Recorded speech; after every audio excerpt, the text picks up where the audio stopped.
ದೇಶದ ಪ್ರತಿಯೊಂದು ಮನೆಯ ತಾಯಂದಿರು ಹೊಗೆ ನುಂಗಿ ಅನಾರೋಗ್ಯಕ್ಕೆ ಈಡಾಗಬಾರದು ಎನ್ನುವುದು ಉಜ್ವಲ ಯೋಜನೆಯ ಮೂಲ ಉದ್ದೇಶ.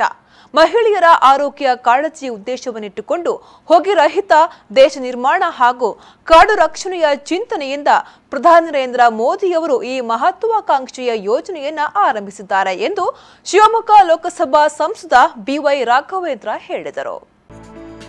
ಹೆಮ್ಮಾಡಿ ಆದರ್ಶ ಯುವಕ ಮಂಡಲ ಸಭಾಂಗಣದಲ್ಲಿ ಕೇಂದ್ರ ಸರ್ಕಾರದ ಮಹತ್ವಾಕಾಂಕ್ಷಿ ಯೋಜನೆಯಾದ ಉಜ್ವಲ ಯೋಜನೆ ಫಲಾನುಭವಿಗಳಿಗೆ ಸ್ಟವ್ ಸಿಲಿಂಡರ್ ವಿತರಿಸಿ ಅವರು ಮಾತನಾಡಿದರು.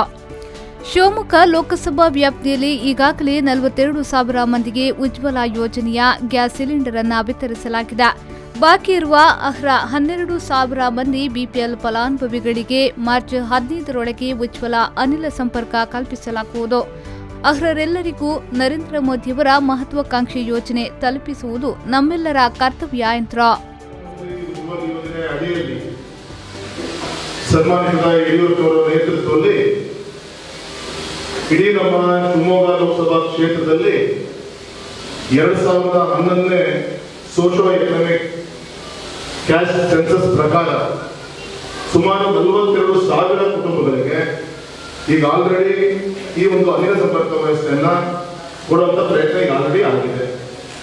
ಇನ್ನು ಉಳಿದಂತ 12,500 ಕುಟುಂಬ ಬಿಪಿಎಲ್ ಕುಟುಂಬ 2011ನೇ ಇಸ್ವಿಯಿಂದ ಇವತ್ತಿನವರೆಗೂ ಕೂಡ ಸುಮಾರು 12,000 ಕುಟುಂಬಗಳಿಗೆ ಇಡೀ ನಮ್ಮ ಶಿವಮೊಗ್ಗ ಲೋಕಸಭಾ ಕ್ಷೇತ್ರದಲ್ಲಿ ಈ ಯೋಜನೆಯನ್ನ ನಮ್ಮೆಲ್ಲ ಕುಟುಂಬಗಳಿಗೆ ಮುಟ್ಟಿಸುವಂತ ಕಾರ್ಯಕ್ರಮದ ಉದ್ಘಾಟನೆಯನ್ನ ಇವತ್ತು ನಮ್ಮ ಬೈಂದೂರಿನಲ್ಲಿ ಅಧಿಕೃತವಾಗಿ ಬೆಳಗ್ಗೆ ಉದ್ಘಾಟನೆಯನ್ನು ನಾವೆಲ್ಲರೂ ಕೂಡ ಮಾಡಿದ್ದೀವಿ.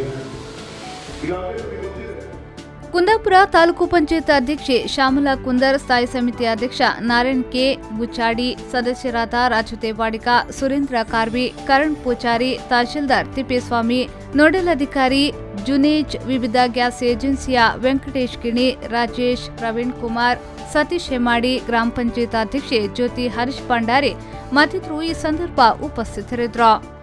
ಶ್ರೀಕಾಂತ್ ಹೆಮ್ಮಾಡಿ, ವಿ4 ನ್ಯೂಸ್ 24/7 ಕುಂದಾಪುರ.